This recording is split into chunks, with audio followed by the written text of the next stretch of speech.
I got four of a kind on everything. I gotta live like a king. Hey, catch this rhythm. You feel that? That's called playerism. I'm on the scene, a player clean, poker face, four queens. I got four of a kind on everything. Dig this, living elite. I don't feel complete without kicking at my feet in a Rolls Royce every week. Maybe this is deep. Listen close when I speak. I need to at least, cause I'm too much. Got two nuts and give zero fucks. I've been player too long for you to tell me having two women is too wrong. The way I get my groove on. If I can't have two, then I gotta move on. Even my car's two-tone. So when I roam, I gotta bring two home.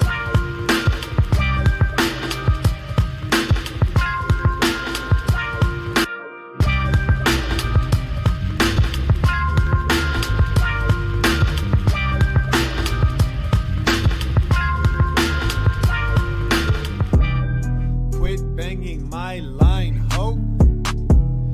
Quit banging my line, ho. When you see me act like you don't even know me, ho. When you see me act like you don't even know me, ho. Understand what we're doing here. Like William, for example, was at the last conference. Brandon, come on, baby, get a clue. How you do what you do? How do you fall in love with me, but I'm not in love with you? Quit banging my... Peace to the saints! Peace to the saints! Peace to the saints. It's the big homie, the one and only. Man, I ain't even feel like going into the studio, you dig? I just said I'm gonna just lay it out on the couch and chop up a little bit of game with you guys. I was enjoying myself. I was going back through Patreon, just cleaning up some videos for the members, and I saw that I got this old series, but it's not as well organized as I would like it to be. So it's called Live from the Blade, you dig? So I'm gonna organize that. I'm gonna repost it for the members at patreon.com/thesaintthecenter. And Live from the Blade got a lot of games, so you will enjoy that, you did.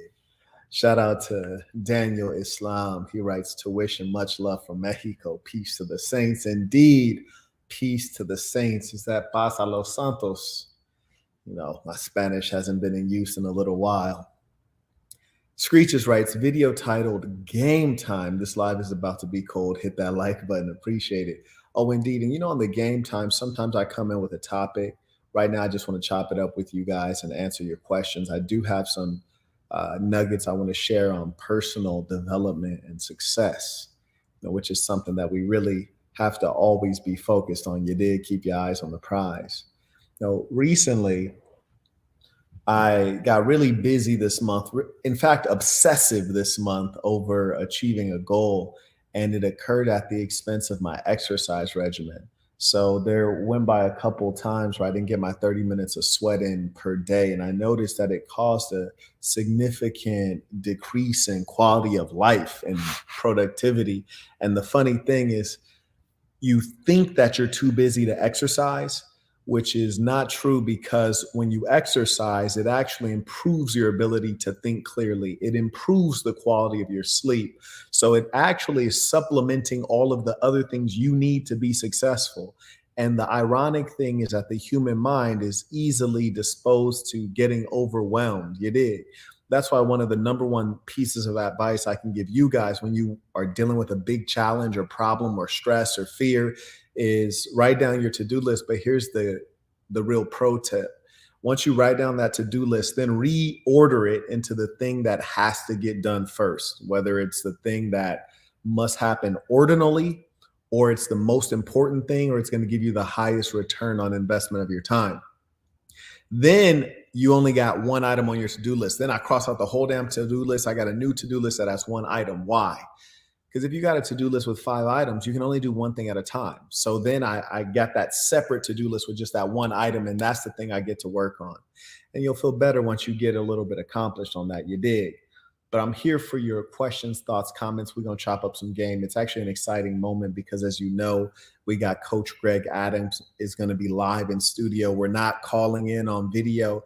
He's going to be live in the place to be. So I'm very much so looking forward to that. I think it'll be a great interview One, because we got a lot of crossover audience. Two, because he's a little bit older, so he'll be able to give us some mature experience. You know, we're really excited to have him here in Saint City. Took him out to dinner recently. We were able to have a conversation. I was looking through the questions that the members recommended, and I'm not as familiar as with Coach Greg Adams, philosophy, etc., as I will be soon. I might even do like some reactions to his videos. You dig? But we are going to have him live in studio on Tuesday, so he'll be here, and we'll be going through a number of topics. Apparently, folks have listed, going through game versus pay to play. I don't know what his stance is on that. If you guys have any videos that you recommend I check out, go ahead and send them through and we'll get into it. But it'll be a good conversation. Seems like a very reasonable gentleman. Took him out in Vegas. We had a great dinner. Had some filet mignon and chopped it up for quite some time. So it was real cool to hang out with him. And, as you can see, I guess I'm spreading my wings a bit as far as the YouTube space goes. T writes, peace to the Saints, funny shirt. Shame on me for not putting the link in the description. You did. I couldn't help it, man. I couldn't help it. People kept telling me to make it a shirt, so we had to. I got me personally. I wouldn't take this level of disrespect. And I'm sure a lot of you guys have even, heard the audio or seen this video on a lot of folks' social media. So let me go ahead and grab that link for you. I kind of like these informal sessions. 9 out of 9 when I come to talk to you guys, I have a highly specific message. One thing I'm curious about, as to if you guys are aware of this, and let me know in the chat, do you know about the Hunter Biden cover-up? I kid you not. Hunter Biden's cell phone, his iCloud videos and images were shared publicly, and this boy is weighing up crack cocaine and doing all kinds of stuff. So yeah, it's quite crazy. There's the link for the shirt. A couple folks just happened to be on sasnbrand.com and already copped it before I announced it, but yeah. Jonathan writes, categories and percentages I should divide my paycheck into. Jonathan, I would tell you that right now, but I don't want to disrespect anybody that was at the last conference. I was actually a very specific conversation that we had. So and I recommend you check out Conference 3 footage. And for all of you who have not, you ought to get it, because it literally goes through the exact percentage you should allocate of your personal income to your housing, to your savings, to your investments. Then it kind of breaks down the different types of investments: high risk investment, low risk investment. For example, high risk investment might be what you guys call cryptocurrency. Lower risk investment might be your more traditional paper assets, stock, 401k, IRA.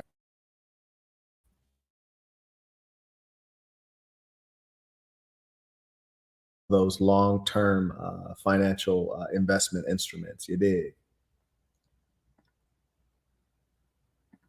It is peace to the saints. You knew this your first time around? Let us know. Shout out to Robert. He writes, peace to the saints. Good to hear from you. Yes, indeed. But yeah, I'm glad you asked that question about personal finance, because the way that you allocate your money is going to define the quality of your life in the near term, and it'll define if in the long term you're one of those old people who are down bad. You heard me? Because if you're relying on the government to set aside something for you, you're in bad shape. The American government is in tremendous debt. So you can take basic recommendations that I give you today, and it'll give you a solid future where you can be comfortable without worry. You did. And that's the key, is having peace. That's why we say peace to the saints. You did. Just going to add this shirt to the video description real quick, because I know a lot of people find this one to be funny. Yeah, the funny thing, too, that you have to really trip out on is right now, you have a sitting president whose son is literally weighing up crack and smoking crack on a video, and the mainstream media won't even play it. So if you don't think we're in revolutionary times, you are tripping. We are in desperate times, you dig? And they call for desperate measures. I got a number of questions I'm going to ask Coach Greg Adams on Tuesday. I'll share a couple of them with you, see what you guys think. And I appreciate those of you who support the work. It really does mean a lot. Obviously, I don't come on a lot or on a regular schedule. So it definitely, encourages me and shows me that you guys value what I'm saying. So I appreciate that. So what I'm going to ask the coach is number one, we'll talk a little bit about pay for play. I don't know what his view is on that. You already know where I stand on that side of things. I'm also going to ask him how he gets over vices and bad habits. I think it'll be a great perspective to hear from Coach Greg Adams because he's older than myself. And what I always tell you is to respect hierarchy and also to respect wisdom. You dig? And he definitely has some wisdom from his time lived. Kel Rice, can't wait for the one with the P talk. Bruh, and look, it's live from the Blade. You heard me? I'm out on the Blade, so I'm really in my element. You did. And I really had to stop doing a lot of videos like that because when I'm out there on that Blade, you don't know what to come out of my mouth. And the key is to have videos that are free from vulgarity. But for the members, I'm going to put that together. It's called a showcase. And so what'll happen is all the videos will be lined up. They'll be in order so you can pretty much watch them through like a playlist. And the nice part is that they're broken out into the different topics, actually. Let me see if I can see what the topics are. Yeah, here we go. So live from the Blade, first one is, does a P have to hit a hoe? Yeah, that's a common question that people ask, and I go into the truth of it. The second one is actually, I think that's actually me trying to bust a new female. You heard me, trying to bring somebody onto the team, real live. And then the third one is talking about the different types of street strollers, you dig? And then the last one is giving you thoughts of a P. So there's some real game there. And I'm just looking back through the catalog, and it's rich with game. There's another video that I have that's exclusive for the members at patreon.com/the St. Center. And it's actually a conversation that I'm having live. You heard me?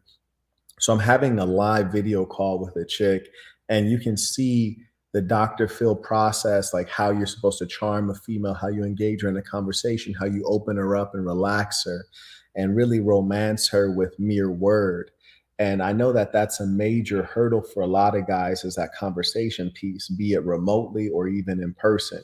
And so I think I want to go through that one. I think it's like an hour-long conversation I had with the chick.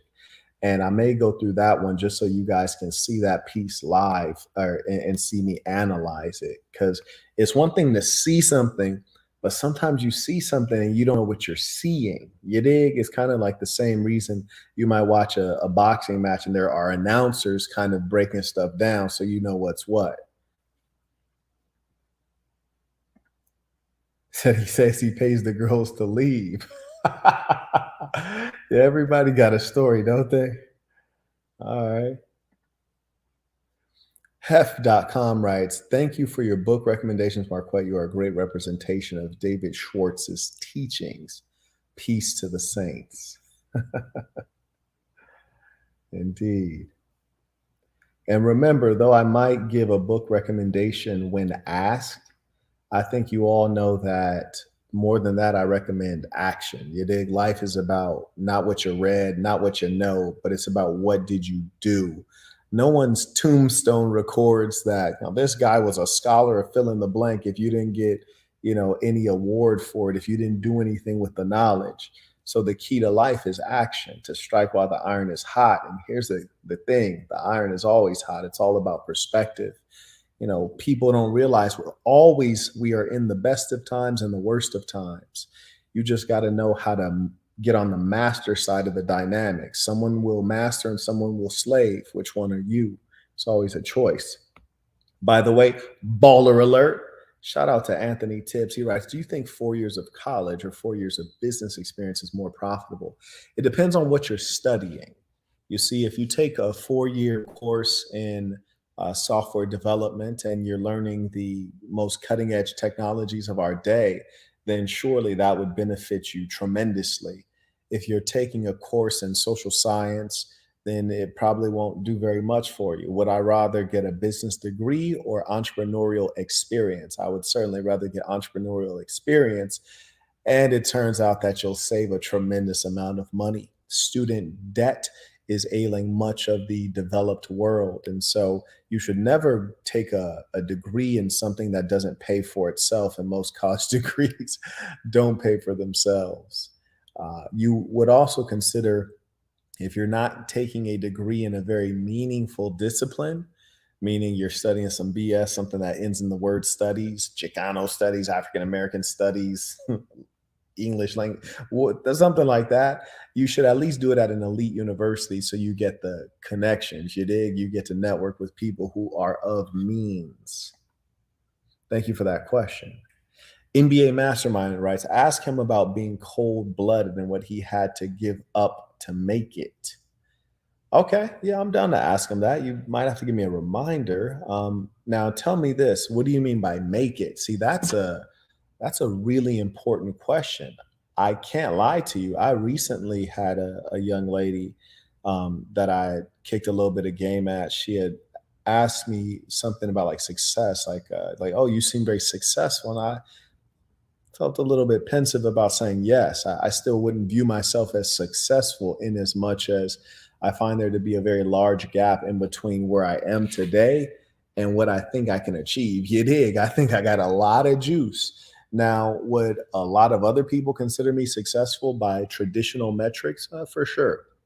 But I still have a lot to get, and success and successful sounds so finite and that you've arrived. And I think the moment you have that kind of attitude, you're going to start to lose. One of the great challenges is once you become a champion, becoming the champion is a challenge, but maintaining the champion level performance so that you can retain your belt, that's the part most people mess up at. That's why Floyd was a rare bird. Then you saw a guy like Teofimo Lopez.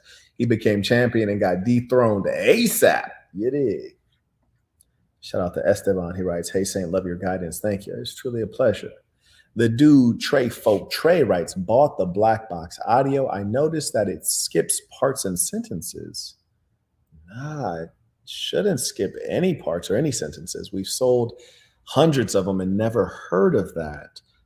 So if you have a specific part you think that, like, one, you might, I don't know if you're streaming it or if you downloaded it. So let me know if A, you're streaming it, or B, if you downloaded it. If you're streaming it, it could be your internet connection. If you downloaded it, just let me know, like, hey, I'm on chapter 5. Did it skip anything? It probably didn't. It could be the editor might have cut out a breath or cut out an but no, we sold a ton of them and haven't had anyone say that. So check in with me. We'll make sure that you got the best stuff. Writes, what is the PayPal or Cash App? The Cash Tag is right here. So it's Cash Tag Marquette, Marquett. Hopefully that's spelled correctly. Marquett. And the PayPal, I'll put in the chat box right now. I appreciate you asking. That's actually a better way to send, because the Google Corporation, which engages in censorship, won't be taking out 40%. I'll also add that to the description.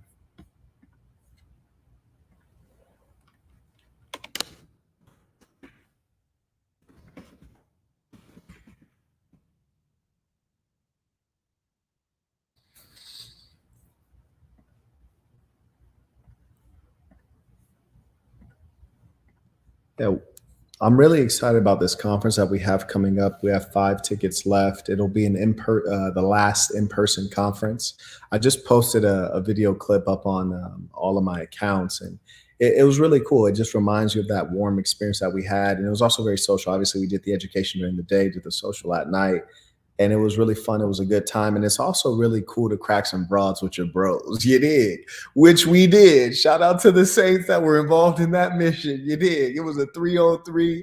We played good ball, and everybody was able to score. That's a beautiful night. You heard me? And shout out to one of the Saints. I don't know if he wants his name said. He even showed up after we accomplished the mission. He showed up with 2 more chicks. It was going up. But even if we didn't do that, it's still just good and fun to spit game with your people, to be among good men, and it's a remarkable time. And this one being the last one, I hope that is a deeply spiritual experience, you know. And so I'm very much so looking forward to it. And I feel like hell, we've done 4 conferences. That's plenty. And I know the guys who have been there will have this to remember forever. So I'm excited for this last in-person conference. You dig? Moving forward, they'll be remote. You know, we'll find a way to stream it. You know, 8 hours a day. Of course, you'll get to take the video with you, and then you can stream it live, ask your questions, and it'll be like, you know, very formal and professional. But it'll be remote, so this will be good. After this conference, I think I might spend like a month locally, and then I'll probably go on a one-way trip. I just made a list actually of countries. So this is my list of all the countries I want to stop into. So I think I'll go on a spiritual journey. I don't know if I'll be recording any public content during that time, but I'll definitely be keeping up with my member content. So I'm looking forward to get on the road. You dig? Go on a spiritual journey. NBA Mastermind writes, by make it, I meant he when he attained freedom from common thinking, learned from his immediate family and environment. Oh, okay, that's a very good point. Yes, a lot of people live in mental cages. I see this quite commonly, especially on social media, which is where I get exposed to the public. Of course, as you can imagine, with birds of a feather flocking together, people being generally around those of the same income level. Of course, as you go higher in income level, you tend to be around smarter, more capable, experienced, sophisticated people. And so I don't have the unfortunate experience of dealing with a lot of lowlifes, but I see them on social media, and I can I can tell you it's a cold world out there. One thing I find that is pretty curious, and I noticed this on Instagram, a lot of people are engaging in like fake religions, you know, like made up religions circled around tarot cards and astrology and ancient Egypt and all these other things. And it's quite dangerous. And I think that's because of a failing of traditional religious institutions. You heard me? So we got to spread this ism so people have something solid to hold on to, you know, something that is simple enough to understand, but good enough to use. You dig? The dude, Trey writes, I have it on Google Drive. I'm on the chapter where you meet your father. 5606 sounds like you're going to go into depth. Then it says the black box. Okay, well, let me do 2 things for you. We might be able to play a little bit of it for the viewing public so that they can hear it. I just want to make sure that it's good to go. So let me go ahead and grab the black box, the book, the print book, and then I'm going to play the audio, make sure that it's all up to snuff.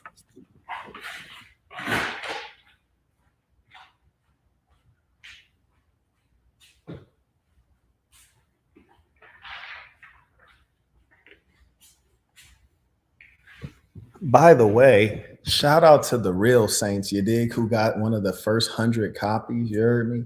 Because this is the true cover design of my book. Amazon had regulations. They wouldn't allow me to have the word blacked out as an artistic flair. But I sold the first 100 copies. If you got one of these, you got an autographed copy that I signed. So this is a dope piece.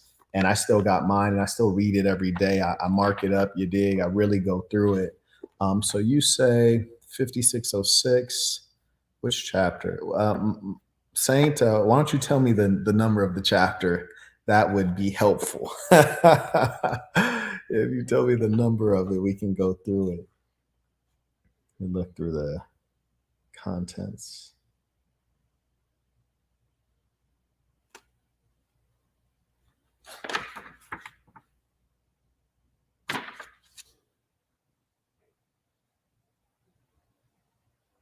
That must be chapter 8 you're referring to.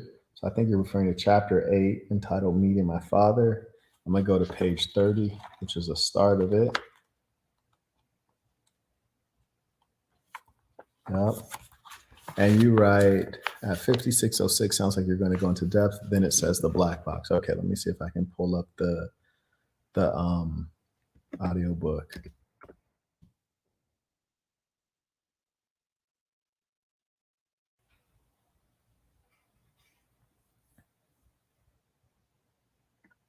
Oh, damn, that's the original file.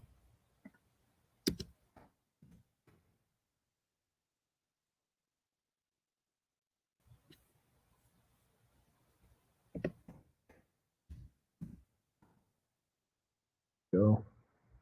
And mind you guys, I also want to let you all know that the Black Box audiobook is 7 hours, minutes. A lot of people, they ghostwrite their books or they have other people narrate their book, but this is 7 hours, 30 minutes, you dig, of the big homie reading his actual life story to you in the voices of those involved. So this is quite different than what you're used to. So I'm gonna go ahead and go through this real quick. Just closing a few applications here. And once I play this, do confirm that you can hear it for me.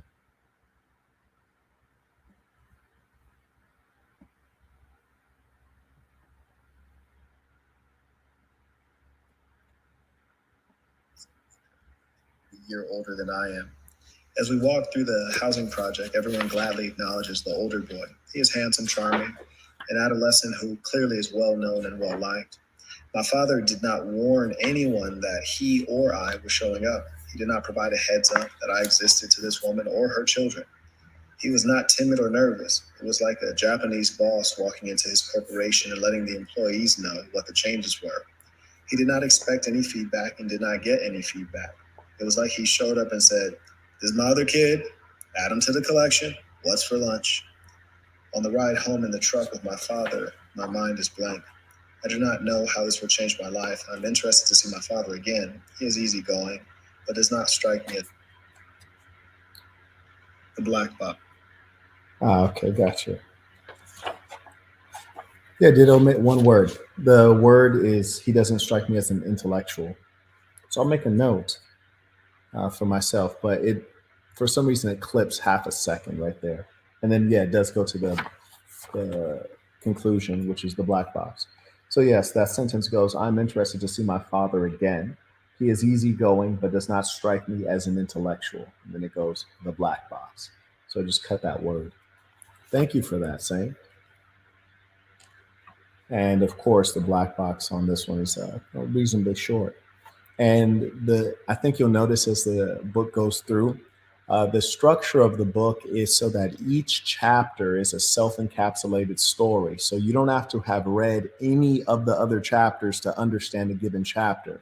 I designed it for people who don't necessarily read very much, and that allows you to give them advice and say, hey, if you need to learn about fill in the blank, go to chapter, for example, chapter 11, which is Gangsterism 101. If you're trying to help save someone from gangs, tell them to go to Gangsterism 101.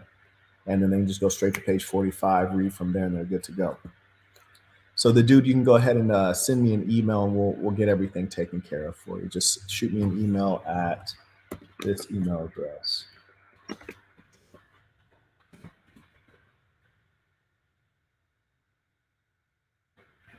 Thank you very much. Yoel writes, lost a woman with potential due to me acting lame. We liked each other for years before finally giving it a try. Okay. She said we weren't compatible, but I didn't get the chance to show her who I really am. Should I reach back out? Well, Saint, you got to let us know what you did that was lame, because here's the thing. Sometimes you make small mistakes. People can overlook such a thing. Sometimes you make big mistakes, and then people make assessments of your character based on that. And their assessments are very fixed, which means that they're not going to change their mind on how they look at you. And if that's the case, then it would be an exercise in futility for you to get them to try to change their mind, right? So you don't want to waste your time. So if you made a small mistake, yeah, holla back. You made a big mistake, carry on. Castro writes, big homie Marquette, I'm real thankful for your guidance and inspiration. Your mentorship is a big factor in me making $220 an hour. Working for myself, I have bigger plans and goals. This is the beginning. Bossed up, you dig. Shout out to the saints around the world. Shout out to the saints in New Zealand. I should say peace to the saints. I'm really happy to hear that. And if you all ever have the pleasure of meeting Castro, just real gentleman, love the way he comports himself, very upstanding young man. So I'm really happy to hear that you're thriving and there is much more in your future. I'm glad that you know that. Indeed, that is the only the beginning. Brad writes, peace to the saints, peace to the saints. Truly appreciate the support.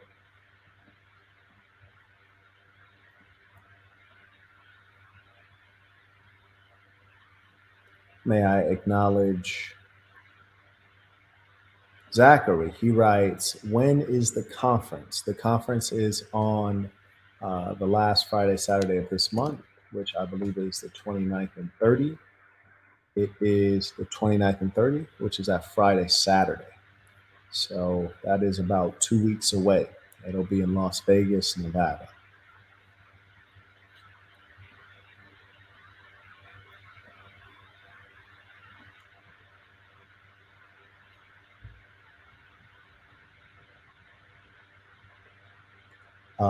Isaiah emailed and asked, does he get access to Conference 3 footage, being that he was at Conference 3? The answer is absolutely yes. So I will reply to you with the link so that you can view the slides from Conference 3, and you can as well view the presentation footage. And not only the educational piece, we also, I just uploaded today the tour and the freestyle session you did. So there'll be plenty to enjoy. NBA Mastermind writes, coach preaches no marriage slash long-term relationships. You value keeping good women. I absolutely do value keeping good women. Both give significant advantages. I'm excited for that conversation. Indeed. And I'll be learning a lot about his free agent lifestyle perspective during the conversation. The idea of no long-term relationships, definitely not signing off on that one.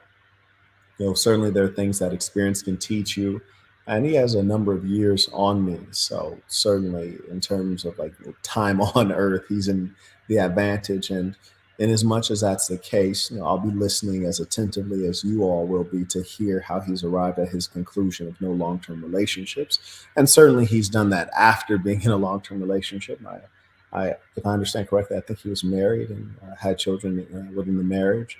So it'll be a great conversation, and it's nice to have two intelligent people balancing, because generally, if you see me debating, and this is not going to be a debate, but if you see me debating someone, it's just like they just get demolished. They get demolished. It's funny, but it's not engaging, at least to me.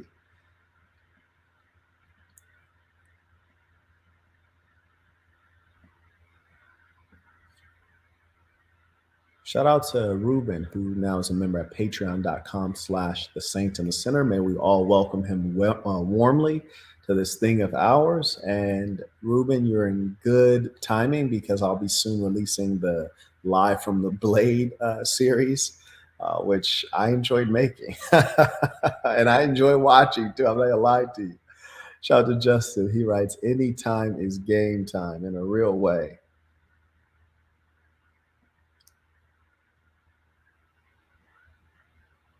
Oh, just got Isaiah. He wrote, don't. Okay, sorry about that. I got your Cash App a little bit late. Shout out to, I really like to see this. One of the Saints just purchased this shirt, and this one is cool. This one's funny, especially for people who have seen the meme, the video, and the audio on TikTok, which is a lot of people, especially during our age, in our age demographic, which is like 35 to 12. You know, if you're 35 to 12, you for sure have seen this video on TikTok because it went viral on social media.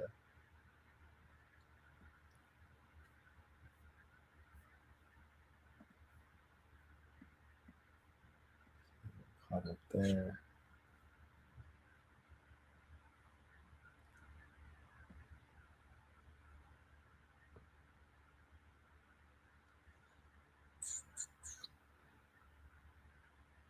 Yeah, so 343, I said send me an email, so do, and we'll make sure that everything gets worked out for you. He writes, I bought the Jab Journal. How do I track?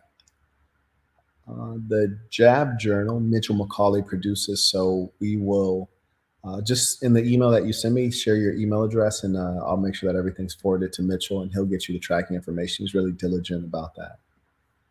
T writes, will those who attend the conference get the address to the conference when the time drops? Yes. Yes, you will get the address to the conference for sure.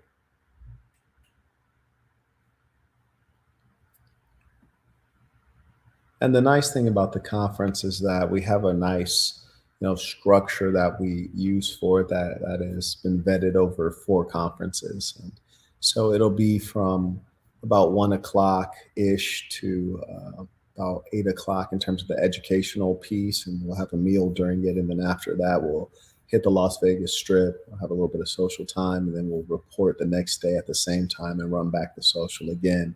It's a great experience. Yoel writes, acting lame as in I just wasn't being myself. But what really did it was when I said a joke that hurt her self-esteem. She wasn't the same after that. Goodness. Well, so let me give you a little bit of advice. I guess that's what you wrote in for. So it's appropriate here. Number one, it's always better to be positive. In general, it's always better to be positive. So when you're cracking a joke, say something positive if you can. Now, remember this. The lowest form of humor is sarcasm. And then secondly, the easiest form of humor is negativity, to make fun of something, to poke fun at someone. And that's really low. So that's number one. And I think that'll be a great improvement for you in terms of conversation and personality in general. And one thing you should keep an eye out for, and I know this to be true, is that when you're around people of lower class and income, they tend to be negative. Now, I got a lot of problems. I can't blame them. But when you're around people who are wealthier, they tend to be more optimistic, more positive. They speak well of people. They compliment people in their absence. And that's really where you want to be centered in terms of your conversation and mindset. That's number one. Number two, you never know who's around you in terms of how, temperamental their self-esteem is, especially females. I'm not suggesting that you boost her up, but it is not quite appropriate to say things that might take her down, especially when you're not yet familiar with her nature. And so what you were doing is you were shooting shots in the dark. The Dr. Phil process is about you understanding that female so you know who you're dealing with. Now, this does not mean that you can't ever tease or poke at someone. And certainly in my case, I don't really want to be around a female who's hypersensitive. And I do not believe that one joke is going to take you all the way out of the game unless you're being insensitive, joking about something that's inappropriate, her brother who has Down syndrome, or her sister who died in Iraq, things like this. But otherwise, you should be able to get back in the game. I'd say go ahead and give it another shot. There's nothing to lose, right? Sorrow said you got to tell us the joke, right? It better be funny, too. You dig? Ain't nothing worse than a negative joke. It's not even funny. That's called an insult. You dig? And I hope that everyone takes that serious, and that's a lesson to all of us. And myself, I've been guilty of the same. And undoubtedly, especially in my younger days, I was inclined to joke too much, and I have thick skin. So I'm not really bothered by anything anyone says about me, but I ought not project that mindset and perspective onto other people. The via PayPal, Underdog writes, peace to the saints. I'm currently paying off my car, $400 per month. Okay. I don't know what an appropriate car payment. I'm trying to ask myself, is that an appropriate car payment? I don't know, just because my cars are a touch expensive. But it sounds expensive if you're driving like a basic car. I think a car payment should probably be at least, like, put it this way. If I'm driving a modest car, just like an everyday person car, I probably want to have my payment closer to like $330, like no more than $300 ideally, if I'm driving a modest car.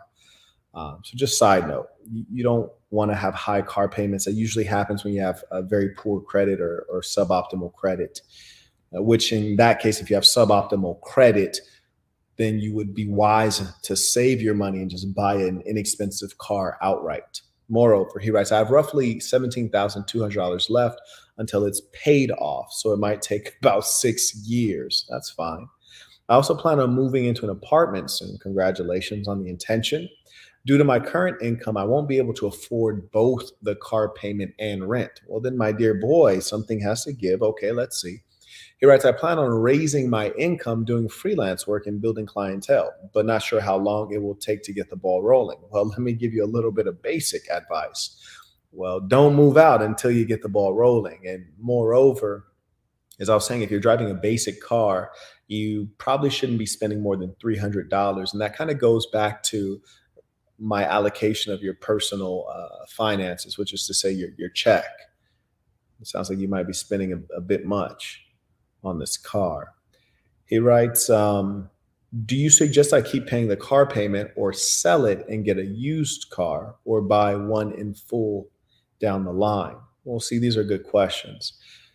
It depends on what would happen if you'd be upside down on your loan, so to speak. Generally, we understand automobiles to be liabilities and homes to be assets. Most cars, when you take out a car loan, even if you bought it new, you're going to be upside down on your car loan, which means that if you try to sell the car, it won't resell for as much as you bought it for. So you're going to owe money. You don't want that to be the case. So if you're upside down, I would not sell it. If you can sell it and come out in the green or the black, then I would do it. So that's something to think about, number one. And number two, you should never make a decision in the present based on future earnings or based on what you plan to do. You must always demonstrate. So if I were you, before I move out, I'd make sure that I increase my income doing these freelance gigs you're talking about. So in fact, this is one of the reasons as a businessman, as a wise man, I don't even like to hear people tell me what they're about to do. I just want to see it. You dig? There are people who say, oh, Marquette, I'm going to purchase a conference ticket. And then there's other people who just purchase their conference ticket. I just wait to see what is real. And you really should start living like that and thinking like that, because there's a lot of stuff that's fugazi out here. You dig? Carry on. He writes, also would love to see a collaboration. Two millionaire fighter pimps who have similar views would be great to see you two collab on content. Indeed, I agree. I asked a mutual contact to make the introduction. They did not make the introduction for whatever reason. But yeah, we'll reach out. I think it'd be a great conversation. I agree. And this person you refer to, I find to be perhaps one of the few people who speak more boastfully than I do. I do it by design, I hope, with purpose. It seems like he's just enjoying it, and hell, I enjoy it too, to watch. And I think that it would be a good conversation in as much as people with fragile egos, they don't like to hear anyone else speak well of themselves or speak of their accomplishments or the things that they have, because it makes them feel smaller. Whereas someone who has a good heart, a saintly heart, when you hear someone who is speaking well of their merits and their achievements, you're happy for them. You're proud of them, in fact. And so, yeah, it'd be a good conversation. And as much as that's the case, I think on a moral level, there's a significant divergence, and on a health level, there's significant divergence, but there are a lot of places we agree. And I think it'd be a really meaningful conversation.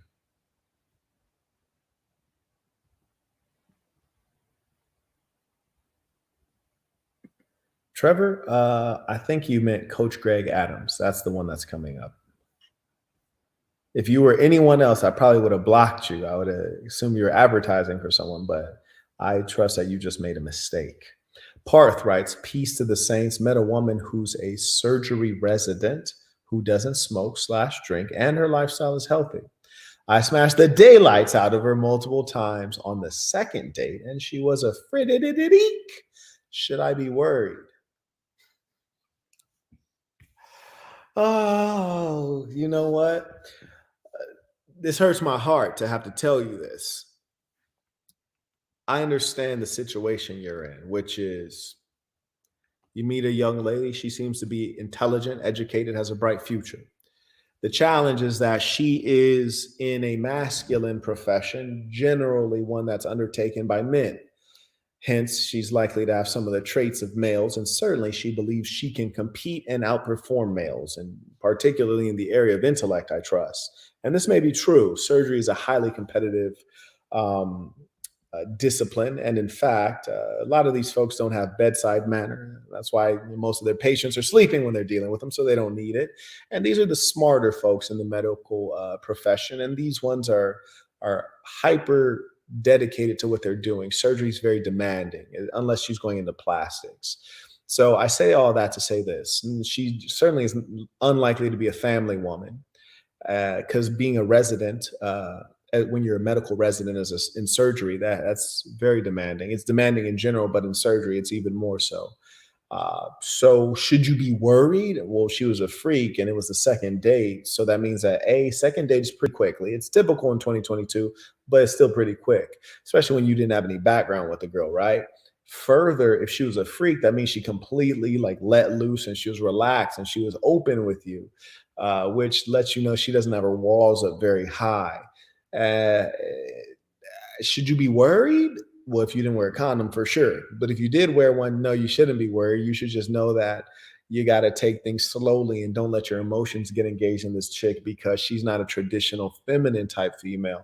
She probably has some masculine characteristics.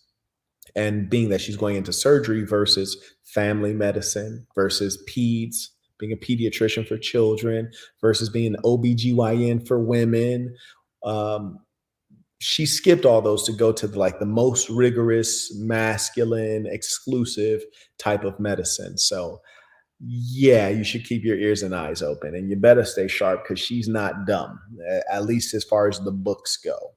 Huh?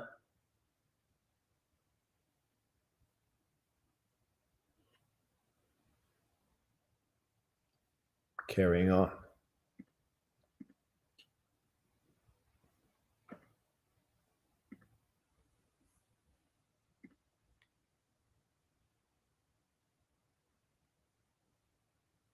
Also, let me teach you guys a little something about emotional intelligence. Like, for example, the guy 343, he had said two times that there were like glitches in the book. I'd already said email me. So he repeated it a second time and then said no disrespect. Well, you never need to say no disrespect if you don't say anything that could be misconstrued as disrespectful, which means that you don't have a control of language. So, one, you got to be in control of language. And two, as a person with modest intellect or better, you have to know that if you ever have to say no disrespect, you're probably sounding disrespectful or saying something that's not becoming of you. Further, I want to teach you guys something that's a really important lesson that your parents might not be clever enough to teach you, or experienced enough, which is some things are better done in private. You see, other thing like me, hey, say what you got to say. I'm very transparent and honest, and I'm going to do the right thing in all cases. So say what you got to say. But as a piece of education, some things are better said in private. So just always keep that in mind. And there's a poster that I have on one of the websites that you can buy, where it gives you a little bit of advice on when to speak and how to speak. And you should know that the words you speak can get you a job, or they can shut you out from ever getting promoted. The words you speak can help you slay a chick. Knowing when to speak can help you slay a chick, or telling a bad joke can keep you out the vagina. And if you read my book, The Black Box, you would know that, right? In the book, this one right here, you can get this copy on Amazon.com, or you can get a low-cost copy at marquettism.com. It states that in many cases, especially if you're a decent looking guy and you have rapport with the woman, it's not that you need to talk yourself into the vagina. You're already going to get it. You just got to play it cool. Most times you talk yourself out of the vagina by babbling too much and not being thoughtful about the words that you speak. And also remember, I think I'll give you, we'll just say that's enough on that. We'll just say there's enough on that. You're fat. That's a biological fact, right? What should I do if I'm in a situation where I'm kicking good game and the woman is attracted to me, but then then I F it all up on the dance floor? Whoa, is that possible? I don't know if that's possible. Meaning, I don't know if a chick is like, oh, he can't dance, I'm done. Like, nah, even ghetto black chicks ain't gonna take you out the game for that, bruh. And if you're dancing to hip hop music, all you really got to do is stand there and wave your hands while she twerk it. And if it's salsa music, that's a matter of skill. That's not a matter of rhythm. That's a matter of skill and just repetition by practicing at formal lessons.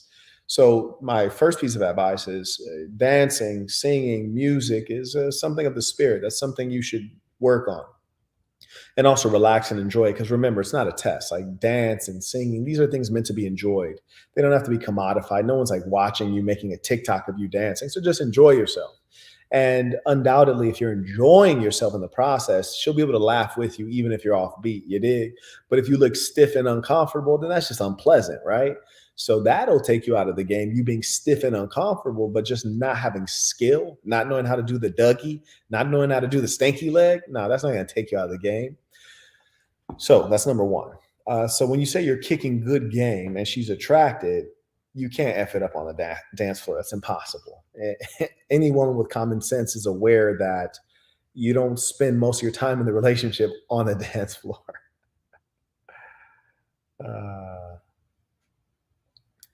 Robert Newell writes, Peace of the Saints. I saw a video of you telling a woman, I think you mean a woman of 25 dating a 25-year-old is immature. Could you elaborate? For sure. Male and female mature at different rates, whether you're speaking about language skills, i.e. communication. The female human being actually develops language skills earlier than males. The science proves this. They tend to develop mathematical skills later in life. But that being the case, women are better communicators. They develop their communication ability earlier. But more importantly, on a biological level, the female is a bit of a ticking time bomb, and that bomb needs to explode into a child, ideally before she's like 27. She needs to birth her first child by 27, and that'll probably be the last one if she starts at 27. Even though science does not like to speak of it nowadays because it's out of vogue and Google has buried this reality, but the female human body is most healthy. You're going to produce the most physically healthy children at age 16. So significant time beyond that, the woman is just increasing the likelihood that the child is born with Down syndrome and various other forms of intellectual delay or physical deformity, defects, you might say. So if a woman is 25 and she's dating a guy who's 25, at 25, she should really be ready to start having kids if she hasn't started already from a biological level. Now, a woman at 25 having kids means that she might need a guy who can support financially with this new family.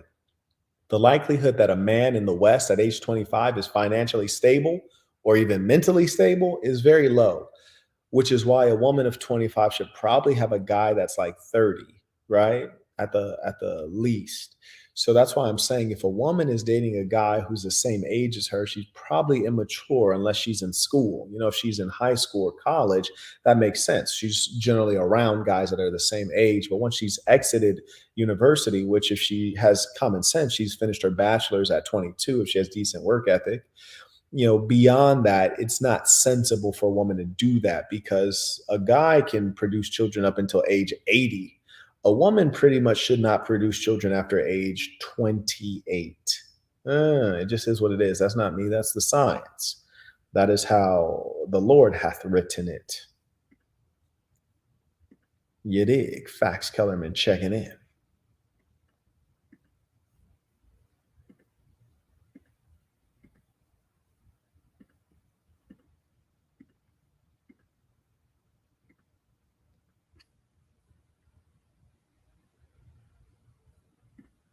Okay. Shout out to Dimitri, the saint who is producing the Hugh Hefner robe. You dig, the new and improved joint. And shout out to the saints getting their consultations. I got 2 coming up this week. I'm looking forward to both of them. And these are young men who are taking the leap of entrepreneurship so that they'll be able to be in control of their financial future. That's a beautiful thing. And so I'm excited to be a part of that journey with you all who are ambitious enough to do so.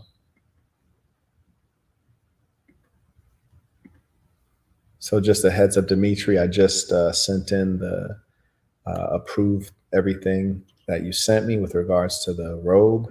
So that is in process officially. Yes, indeed. He working on something player. You dig? And you know, as soon as it come, I'm flossing. You dig? You damn near might see me in every video in a robe from now on.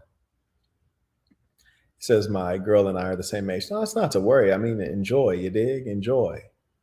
You know, there's nothing wrong with that. It just, you know, tends to be not the best setup. And one thing I can tell you, even from my experience, when I was a child, I had a girl cousin who was a couple years younger than me. I don't remember, maybe it's 2, maybe it's 3, but all the same, she was younger.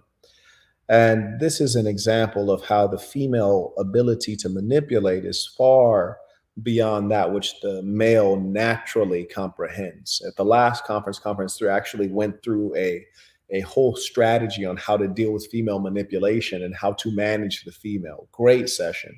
Check out conference 3 footage if you haven't. Great session on that. And women can do that naturally. Men, we must be trained on it. But check this out. I was a child. Maybe I was 7 years old, and my little cousin, she's 5 years old. And we both had Capri Suns. And she says, hey, I'll race you to see who can drink this Capri Sun faster. And I said, oh, race, bet.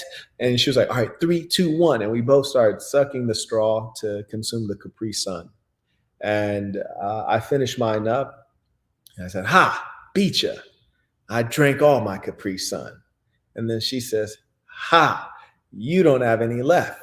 I still got a lot left, and it's good. And so she started to drink it slowly and smile at me. She's like, oh, don't you want some Capri Sun? Are you thirsty?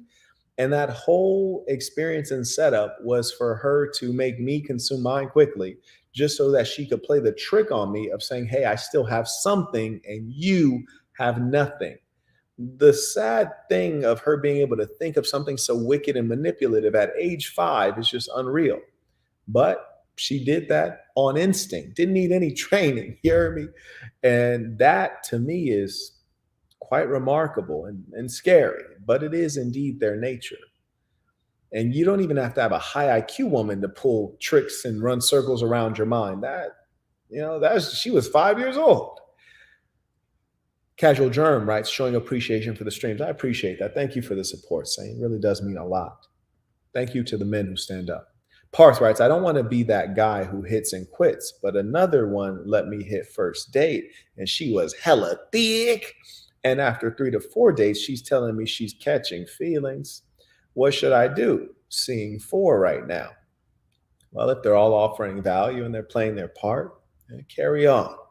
No need to discard an asset. You see, if a stock is performing, paying you dividends, hold on to it. But if you think it's going to drop in value, you should probably sell it now before the value declines. You did. Just to give you a little bit of context on what you're noting, you got the chick that you hit on the first date. I think we know you're not special, right? We'd like to think we're special, but if you smash on the first date, not her first rodeo, right? You said then you got one that's hella thick, you smashed after 3 to 4 dates. It's a little more respectable. Not entirely respectable, but it's a lot more respectable than the first date, right? Because the first date, she probably got ran through a lot. The one who waited 3 or 4 dates, I'm sure she has this whole story about, oh, I'm so tight, I haven't had sex in 6 months, or, oh, go slow, all these stories that we've all heard. She's a little bit more respectable. And this is a common girl in 2022. The 2022 girls, they're going to mostly hold off on the first date. You're guaranteed to smash on the second date. The ones who want to have some level of decency, they push you up to the 3rd, 4th date, but still, you're not decent, shorty. It is what it is. Sam writes, peace to the Saints Marquette. Since you live in Vegas, I'm curious as to what your reply is when one of those girls asks you to take a photo with you for money. I usually just look at them and smile and don't say anything. Every now and then I'll say no, thank you. But I try to be polite and respectful. But it is a ludicrous idea. In terms of business, and I often, of course, look at the world as a businessman. They're overpopulating, they're saturating this market. There's so many of them walking around trying to get you to take a photo with them. when I go on holiday, there's certain places like Cartagena, Colombia, and there are no such women. It would be really wise if there were two chicks in bikinis, like a G-string bikini, and it said Colombia or Cartagena across the chest, and they were saying, "Hey, give me, fill in the blank number of dollars, and I'll take a picture with you." That would be really clever because the market's not at all saturated, and when people are traveling, they want a token of where they are. And if it says Colombia or Cartagena, that would be a very clear sign to establish location. So I think it'd be really smart. But often you can tell the measure of someone's intelligence when they go into a market and they don't provide a product that has unique value add. And that's why I often advise you guys when you're thinking about creating a product or a service or putting something out there, you really should consult someone who is expert. If you want to become a great fighter, get an expert trainer. Don't go into the ring and just start swinging. That's why a lot of you guys get knocked out financially. You need to talk to someone who knows what's up. And I think a lot of these ladies who are out here asking you for 5, 10, 20 bucks to take a photograph with them, they might make a little bit of money, but they're too foolish to know that the market is highly saturated. And so it's not a good gig. Whereas they could probably fly to Colombia for a weekend without even being Colombian and dress up in a Colombia bikini and get 30 times more photographs and probably charge more directly to tourists because the market's not saturated. Shout out to Mr. Upshaw. He writes, "Tuition, peace to the saints." And, I want to speak on values because, I almost sometimes I get uncomfortable when people say, "I like your show." Well, I don't even think of it as a show. I think of it as education. I am lecturing. I am giving out valuable information. And I hope that you guys are picking up the lessons because I'm imparting values to you that are things that hopefully your parents would have conveyed to you. But some of it is beyond being a man, beyond being masculine. Some of it just has to do with like things you probably wouldn't learn from your parents unless your parents were higher income or higher education. We can't expect that our parents went to Ivy League schools, but let me just share a couple of things that you really need to know. Number one, there's a young man who had reached out and he said, "Hey, I'd like to do a 10-minute consultation." And now, mind you, all my consultations, you used to be able to get a 40-minute consultation. I removed that because I'm busy. Now you get an hour. Why? Because when I do 40 minutes, it always goes over. And that makes sense. When we're talking business, we really got to get into it. There's so much value being given, and I like to serve people, so I don't cut it off. I just let it keep going. My assistant got to come in and say, "Hey, bruh, you done. You got your whole schedule backed up now." But anyways, I removed the 40-minute. I only have an hour now, right? So you got a guy who says, "Hey, can I have a 10-minute consultation?" I look, I see, he's a member. He said he only has 2 questions. He said he just needs 10 minutes. Sure. And I don't even remember what the amount was. I don't care. Like, I don't do any of it for the amount. If I did it for the amount, then I'd have to raise the prices because it's not worth my time. I do it because I care that you're trying to make your life into what you want it to be.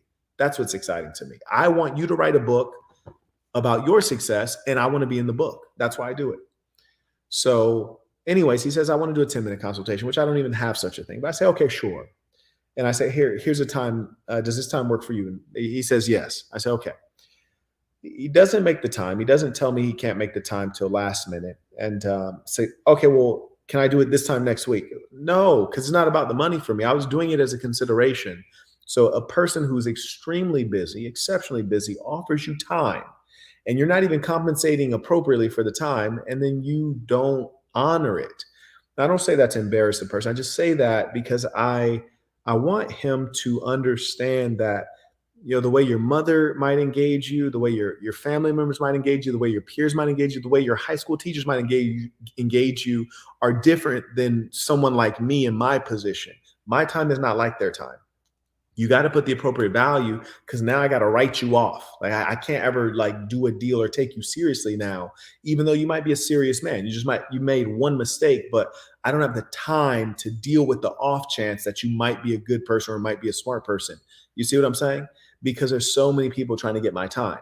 So I just want to let you guys know that anytime you have the privilege of dealing with someone that's high caliber, you have to engage them in a way that is also high caliber and appropriate for who you're dealing with. I really want to emphasize that. And I made the mistake of not doing that myself. And I've mentioned that in other videos, but I ain't make the mistake twice. You heard me? I made it one time.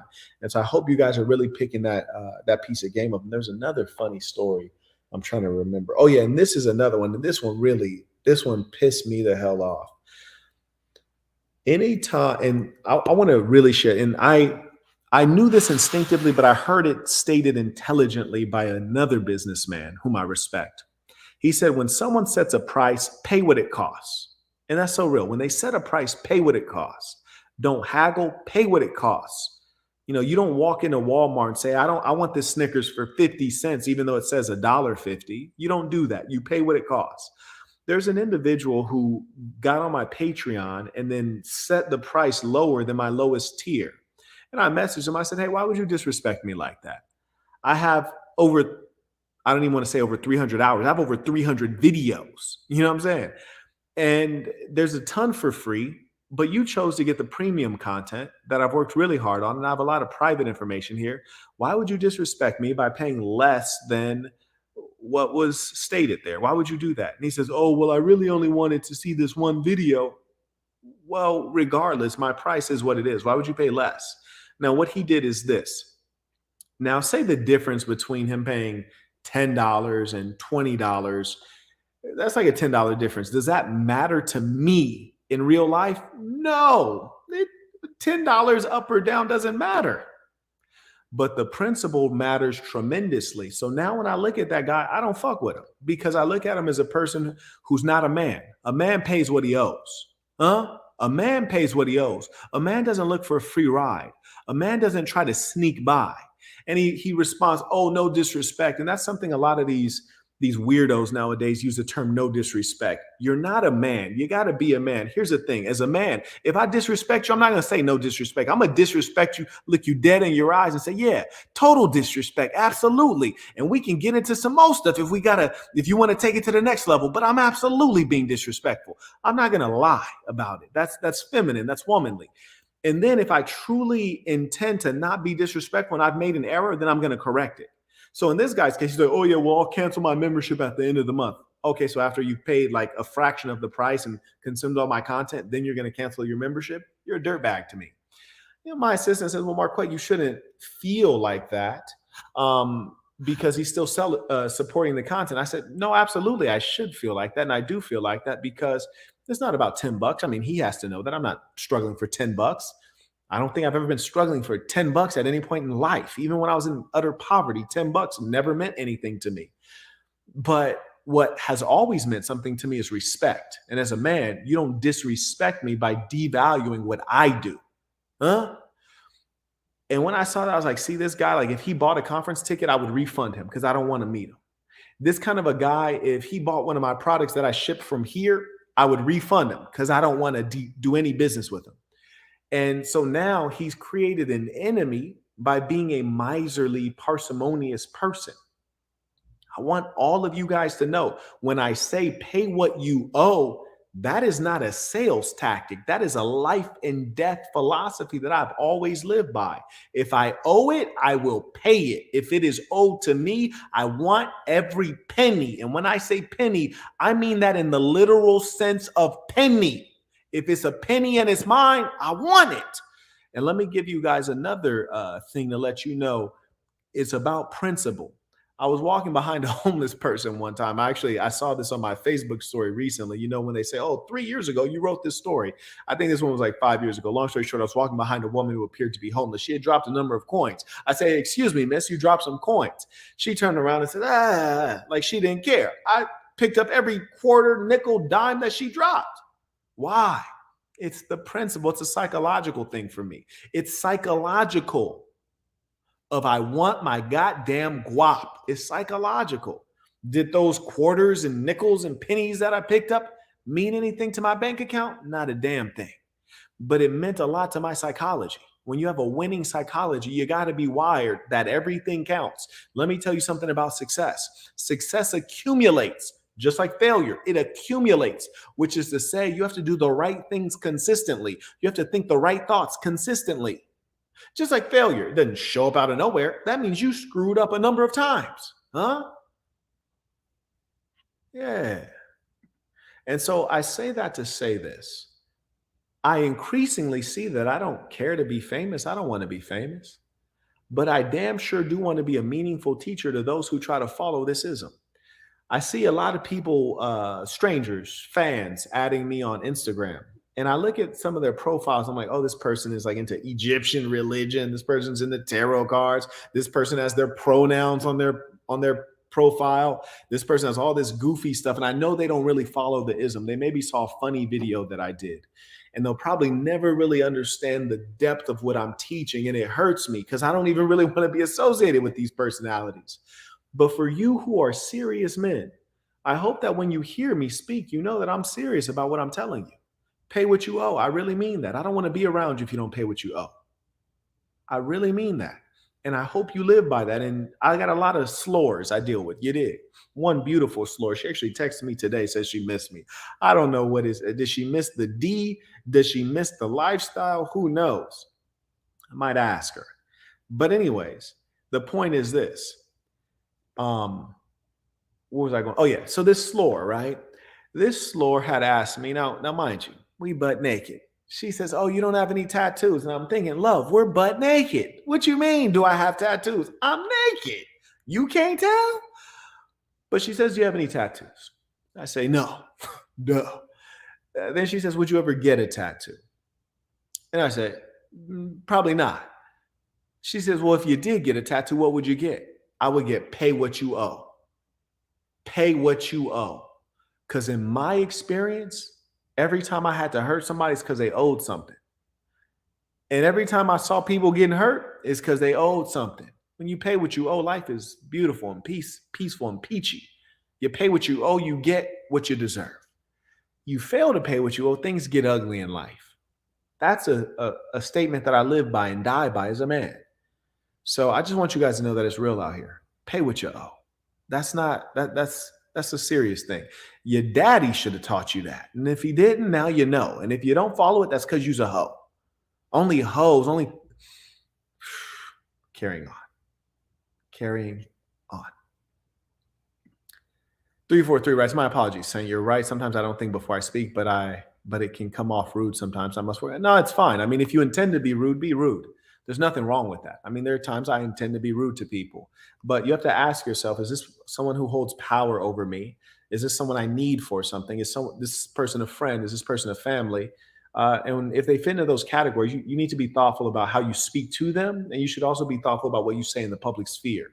Like, for example, say you had a product and your product had some issue that needed to be fixed. If I trust that you're an honest person, I would privately message you and say, hey, you need to fix this item. But as you can see, I'm clearly a transparent, honest person. I got the book and I played the audiobook live in front of everyone. There was a mere word omitted. I acknowledged that the word was omitted and I said, email me, we will make this right, which translates to send me a private message and then I will figure out what you would like in return to make you feel satisfied. But instead, you mentioned it again, which would cause embarrassment to some people. To me, it's just a mistake. All I have to do is fix it. It's not a big thing. But you should also consider, well, why is it if hundreds of people have bought this product before me, has not been brought to his attention?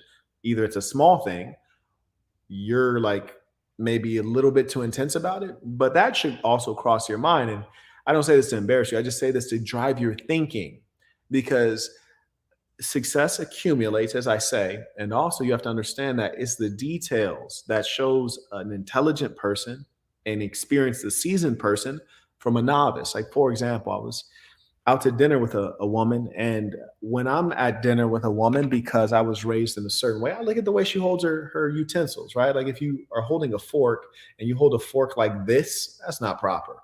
You know, if you're holding a dinner fork, there's a certain way you hold it that shows that you've been raised in a certain way, at a certain income level, in a certain class. If you're holding it like inappropriately, I can tell that you're probably low class. Maybe you grew up rural, or maybe you grew up in poverty. And that lets me know something about you. So it's in the subtlety, it's in the details. And just let me give you another just piece of advice, not you only, but everyone. Never speak against your family in public. If you disagree on something with your family, especially if it's someone above you in hierarchy like your father, you don't point out your father's mistakes in public. You might mention it to him in private, but it's called respect and it's called discretion. And those things are critical. And sometimes our parents fail to speak on it. And some cultures, like if you grew up in Latino culture, African American culture, people might put you on blast, you dig, which is to say, put all your business out there. That's not appropriate.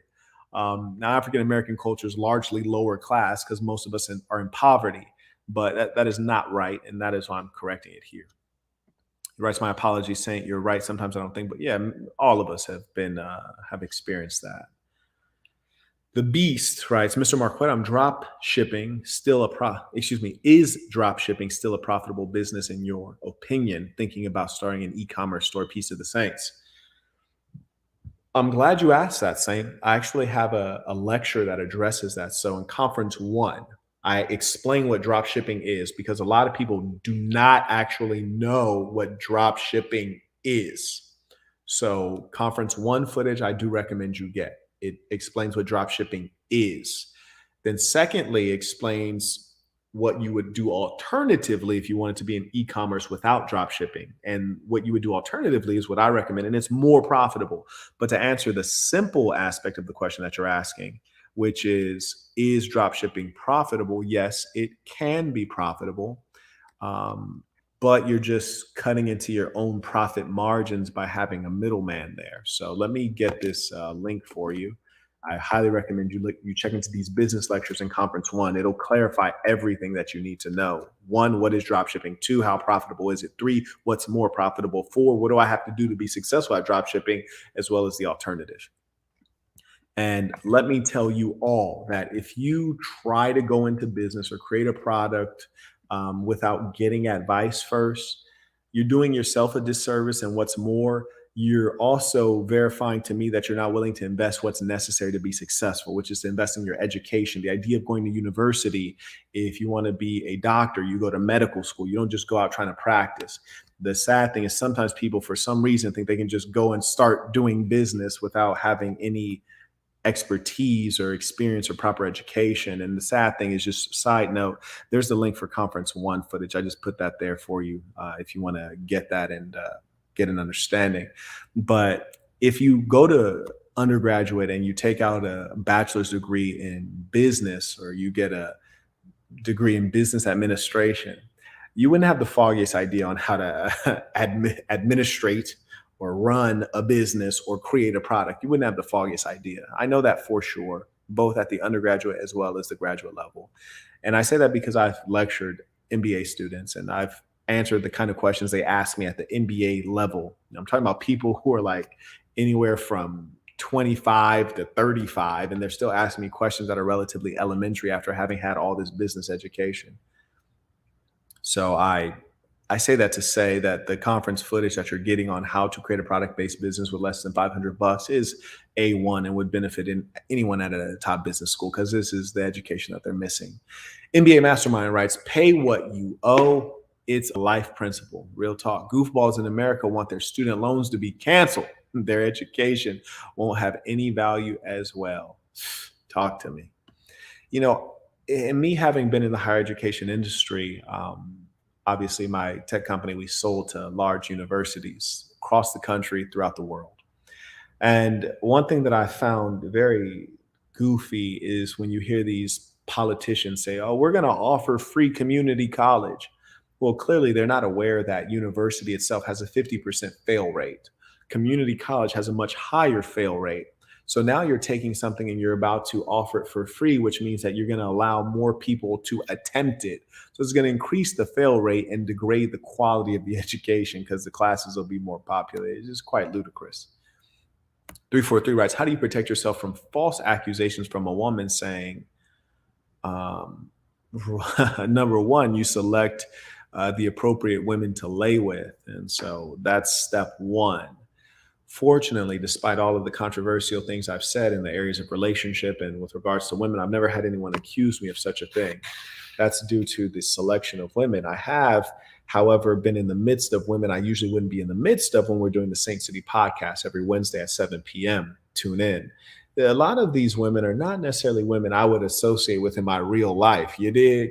And so I'm dealing with a type of woman that I usually would stay away from for obvious reasons. There was one young lady who was on the most recent, not the most recent, the one before that, I think, tall young lady. And she was a complete loon. Anyways, afterward, we all went out to dinner, which is typical. We typically will take the girls out to dinner afterward. And when we were leaving, she had asked me what I was going to do later on that night. And I said, probably go up to my suite. And then I said, well, what are you doing? And she says, oh, I'm going to go home and play with my dog or something like that. And I was like, oh, that's so sad. And I like patted her back like this. Like I'm standing next to her. I said, oh, that's so sad. I pat her back. And then she turns to me. She says, can you take your hand off of me? And I was like, yeah, yeah. And she was like, yeah, you like reached around and grabbed my boob. And my first thought was, that's insane, because it's impossible to reach around and then under your armpit to grab your breast. It's literally impossible. And then beyond that, she was a very flat chested girl, right? Like a very thin, flat chested individual, not very feminine. I didn't even find her attractive, but all the same, she has such a small chest. There's no reason to try to grab her chest, and I'd have to search for it anyways. But as soon as she said that, I knew this is a female who would try to trump up charges. Now, mind you, when she said I did this, we're literally walking through a crowded resort. All the girls from the podcast are there. Jabrizi's there. I'm there. My employee's there. His employee's there. And she said this in the midst of everyone, and everyone's looking around like, what are you talking about?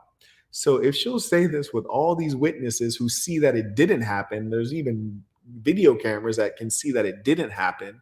We know for sure, like if I ever were to be in private with this girl, something would happen, right? According to her. So I immediately knew this girl's done. So I straight away, as soon as said goodbye to everyone, went up to my suite, hopped on my phone, and I told the mutual contact, the girl, I said, do not bring her back ever. I was just walking with her. She said that I reached under to grab her breast. And before I could even send that message to the mutual contact saying, don't bring her back, she DM'd me on IG like, oh, hey, it was such a pleasure. Thanks for having me on the show. Thanks for dinner. We got to do it again. I would love to meet up with you. And I'm like, whoa, like, did you just accuse me of something in front of everybody? And I thought she was joking. I'm not gonna lie. I was like, are you joking? She was like, no, I'm serious. You accused me of something in front of everybody, and then you just DM me within like 4 minutes of me walking away, talking about you want to hang out one-on-one. This makes no sense. So a lot of guys might have been like, oh man, I might as well smash. Nah, no, I'm not risking it. So I say that to say, oh yeah, and by the way, I think I made a player story about this actually. This was a part of one of my stories for the members at patreon.com/the Saint Center. So yeah, check this out. I tell this story. Probably should have retold it just now. But anyways, that'll keep you safe in a real way. Stay away from them. You should be able to spot them out. Yes, that is crazy. Literally. And selection is the key. Like you should be able to assess like the kind of character these chicks are. And that was the first time in my whole life I've even been remotely close to that kind of a situation. And it makes perfect sense because the girls who are on the Saint City podcast, these are not girls I would ever spend any time with in real life. Most of them are kind of, in some level involved in the sex industry, which is not the kind of woman I would date on a square level. I deal with on a square level. Most of them would be renegades if they weren't, if they're really outright in the P and hoe game in the real way, they try to be renegades anyway. So these are unruly chicks. A lot of them are like pretending to be things they're not, pretending to be intelligent, pretending to be educated, pretending to be well off. I wouldn't deal with these girls in real life, but we just deal with it for the entertainment purpose on the podcast. So I end up in their midst, and then I'm subject to the kinds of evils that are within them. But generally, I don't have to deal with these accusations because I'm around upscale, educated women who make decisions, stick by the decision. They're intelligent. They got things to lose. They don't want to embarrass themselves. You know what I'm saying? So there you go.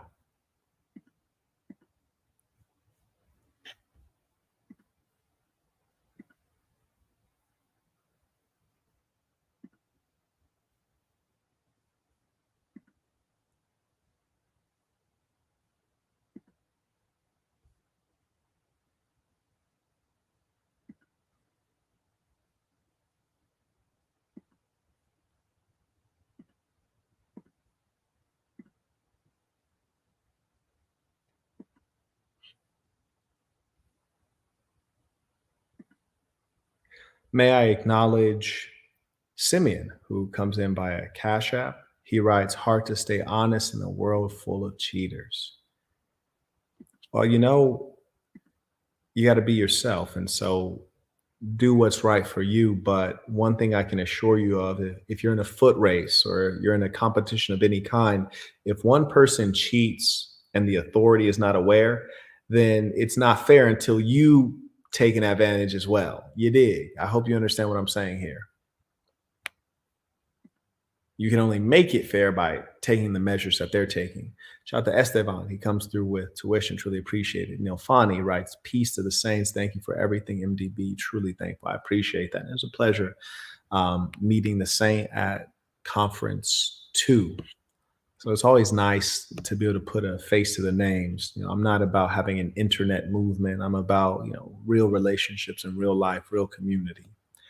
Abdullahi writes, I have a main girl. She has good qualities, but she goes out to the club every once in a while. Can I marry her? Or should I get a new one if I want a good family in the future? Well, Saint, your name is Abdullahi Mohammed Nur. And if that would suggest that you are Somali or East African in origin, maybe your folks are from Djibouti, and you grew up in the Islamic tradition and you're still following the deen of Islam, and this girl is supposed to be a Muslim, then she is off track, and I would trade her in for any girl. But if she doesn't purport to be a Muslim, then her going to the club is fine. But if she purports to be a Muslim, I would say that she is very much so off track. And in both the Quran and the Bible, there is a statement that goes something like this, which is to say that you should avoid even the appearance of evil. The appearance, which is to say sometimes you engage in evil, but in other times you might just be in proximity to evil. You might be around it, and you should avoid even appearing to be involved in something that is not quite on the up and up. So consider that piece.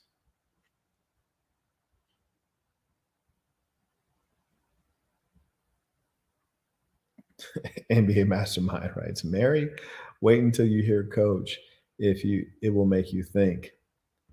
Well, also, I do want to caution you all, and I'll have this conversation again with Coach Greg Adams. You have to remember that people have specific experiences and tend to see the world through the lens of what they've experienced. So you could just as easily as talking to someone who's been divorced, i.e. had a failed marriage, and they tell you not to get married, you could as easily talk to a man who's been married for 60 years and has had a successful marriage. He's going to tell you to get married. So as a wise person, you have to be able to use discernment to understand why people might have a given message. And try to be objective as you listen to what they say and apply it appropriately. Moon Bentley, he writes, peace to the saints paying tuition for this ism. Truly appreciate that. And shout out to the real ones, you dig, who support the work. And it's funny too, because the reason we know that hierarchy is important is because it's always a couple guys pulling the weight for everyone else. That's why we shouldn't all have equality. We shouldn't have equal things. Like Moon Bentley, I know that name because he supports a lot, you dig? So that's how life turns out in the real world. Like, you got some people are homeless, some people got huge houses. It's according to their efforts, their merits, their intelligence, and their output. You dig?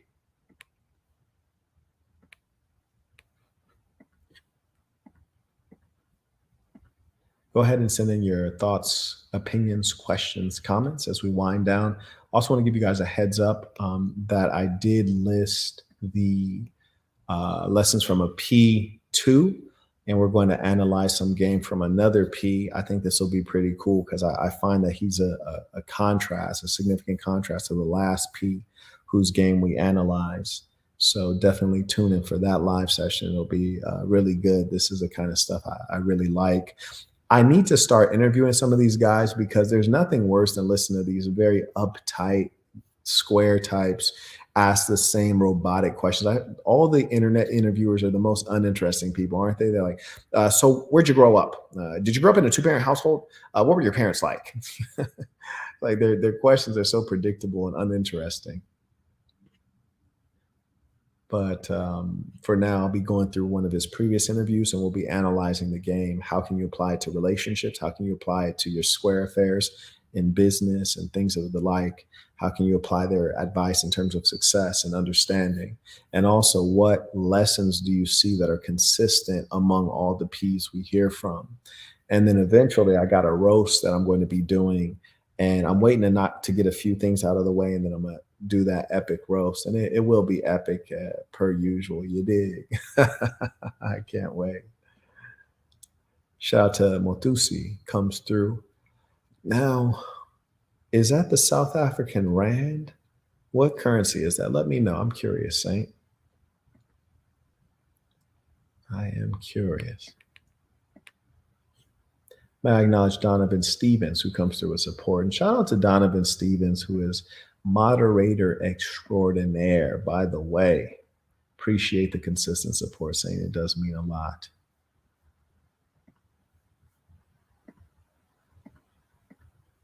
And for those who have purchased the Conference 3 footage, it is the most beautifully displayed conference footage in terms of how you access it, because it's the latest conference. And so we make incremental improvement every time. And all the educational content is there. The slides are accessible as well. And you'll see that I'll be adding some of the social stuff. We already added some of the social stuff. So you'll see more of that going up. And that's just, some bonus stuff that we threw in for you guys. So do enjoy. Keelan writes, is that a picture of you? No, it's actually a meme. It's a meme. It reads, me personally, I wouldn't take that level of disrespect, which if you've been on Instagram or TikTok, this video clip that this meme is from has over 40 million views. And so it's a pretty famous meme of yours truly. So just wanted to include that. Oh, and the link is in the description. You dig. Jacob writes, imitating you, I abstained from marijuana and alcohol for over a quarter of a year now and plan on going for the rest of my life. Used to be a daily stoner. Dang, that's a shout out, man. And I really admire that, because whatever the vice is, if you have a long-standing vice and you're able to overcome it, that's tremendous life change. And then in terms of the marijuana and alcohol, that is such a beautiful thing to overcome, because those are major detriments, not only to your ability to smell good, but also your actual development of your brain as a young man. So I'm happy that you've kind of kicked that monkey off of your back, as they used to say back in the day. So congratulations. May everyone congratulate him for living a pure life, a clean life. Pura vida.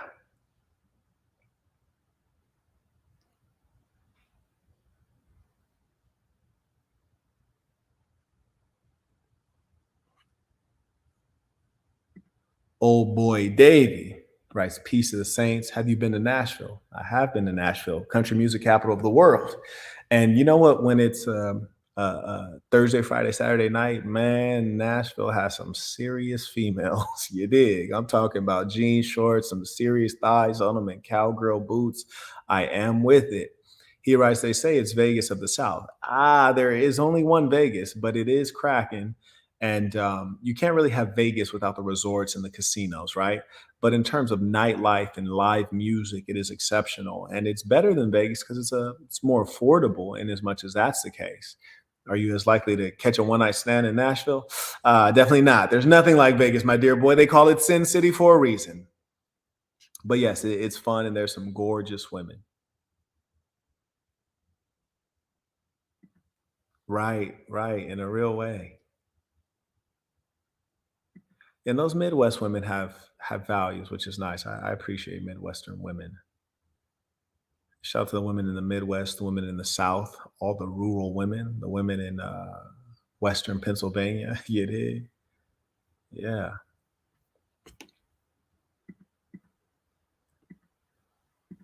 Well, Saints, it has been a pleasure to have this time to fellowship with you.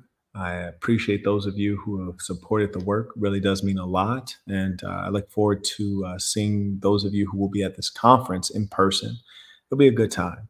There are 5 tickets left. So It always sells out, and hopefully you get one of these tickets if you can. If you can, it'll be great to see you because it'll be the last in-person conference. So I hope that you have the time and opportunity, since it'll be the last face-to-face one with everyone together in the same building. But for those who can come, let's get it. You dig? Let's get it. It's good times. The dude 343 writes, "Have you ever been to NYC?" Yeah, I've been throughout New York several times. Been to Washington Heights, hollered at my Dominican mommies, you dig? And been to Manhattan a lot. Even went to Bloomberg, who used to donate a lot of money to my program at Hopkins Medical. Had a lot of conversations with him, like one-on-one conversations. And he invited me up to Bloomberg in Manhattan and showed me around the office, which was really extraordinary because I think they had a batting cage in there. They had laundry. You can bring your laundry to work, or maybe when you work out. I don't know how it works, but you can basically get your laundry done in the office, which was great. And so, yeah, I've been to New York many of times, and not a major fan. I mean, there's a lot of gorgeous women. I've actually accepted awards in New York. Yeah, so it's been there a lot, but it's not the cleanest place, and it's a bit crowded. I generally like crowded, but it's crowded with rude people. There's no overriding culture unless you're in one of the boroughs, right? That's a little bit more ethnic, like as I said, Washington Heights, Dominicans, and things like that. Harlem has changed, right? It's not as black as it used to be, but New York is kind of like a mix of rude people from all around the world crowded together in a dirty place. I got a good buddy of mine. He's been trying to convince me to move to Manhattan. He's actually very wealthy, yet he doesn't live like a wealthy person in New York. So that's one of the things that kind of turns me off from there. I also like to see the sun, and being that the buildings block out the sun and they have like very cold winters, I'm kind of out. But yes, I've been to New York. NBA Mastermind writes, "If you haven't already, I recommend the audiobook Outwitting the yeah, I'm familiar with that one. That's a good work. And Napoleon Hill was a pretty comical guy. I don't think he means to be, but he just happens to be. And yes, he's had a number of great works, and I find him to be a pioneer in the self-improvement industry." He writes, "So sad, last person in-person conference." It's not sad at all. No, it's a beautiful thing. I mean, it's special. It's really special. The last of anything it's remarkable. It's something to be a part of. So it's not sad. It's special. In fact, it's joyous, especially if you get to be one of those persons, or if you've been to any of the other conferences. And each of them had a different flavor. And all things must reach an end. So it'll be a good thing. I'm excited. He writes, "I'm from Washington Heights. Mad Shorty's here." Oh, indeed. You dig? And be thick too. You heard me? Be fine and thick at the same time. Lord. Mark, what would you think about digital marketing? How would I go about getting my first client? That's a good question, Donovan. I get approached a lot by people who purport to be digital marketers. And let me give you my first piece of advice from the client side, which is, if someone approaches me about being a digital marketer, I want to see that you have successfully digitally marketed yourself first. So unless you're doing B2B, which is you're selling to businesses, if you're doing B2C, which would be selling to individuals like myself, maybe content creators, influencers, etc., I want to see that you have more followers than I have. You have more subscribers than I have, and you know how to cultivate the audience, which is to say, like, we need some level of proof that you can do what you say you're going to do, because what we're not trying to do is pay you fill in the blank amount of money to do something that a novice could do. We want you to have insights and to be able to gather and manipulate and utilize data in ways that give us an advantage. So we want it demonstrable ability. We want you to have advanced tools and technology. So I think those are some things you should be aware of. Now, in terms of how do you get the skill to do those things, I'm sure there are courses. I'd recommend that you use the courses that are more data focused and probably Google centric. He writes, "Last one ever, last one this year." It's the last in-person conference ever, because my time is very valuable and it takes a lot of time to put on in-person conferences. And I'd rather travel around the world and slay beautiful women and do business and give speeches and make government contacts. It's more entertaining and engaging, and it's less of a weight. You see, like gallivanting around the world is no weight at all. It's a pure pleasure. So this will be the last final in-person conference. I may do another conference in about a year, but it would be remote if I end up doing it. But surely the last in-person conference. Anthony Tibbs writes, have you seen the video of the Rhode Island senator twerking? I have, and personally, her body is not impressive at all. She's quite a thick one, like solid, kind of like linebacker solid, but not necessarily the kind of thick I like. I like it jelly. You heard me? I need it shaking and jiggling. But it is really a pathetic level that we've gotten to when our public officials behave like hood rats. They behave like drunk harlots in the club, but they do it while they're sober, and then they don't have any sense of shame.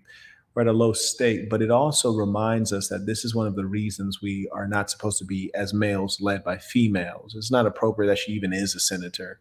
There are very few females that are qualified to be in such positions. Like Barbara Jordan, for example, was a respectable leader, highly intelligent, gifts in oratory, and she's one of the few outliers. But for the most part, women should not be in such positions. And you see when they are in these kinds of positions, they are behaving in these kinds of ways which are despicable, and then they take on the typical female instinct of evading responsibility, which is fine because they were never meant to be the leader, and as the leader you're the one who's supposed to take responsibility. So she's basically acting like it's all good, and it's not all good at all. It's actually an embarrassment to her personally, her family name, and unfortunately the African American culture, if you think such a thing exists.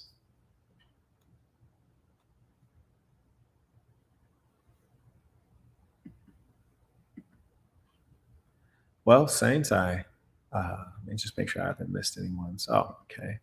Shout out to Willis. He writes, sends in tuition for the stream. He writes streaming.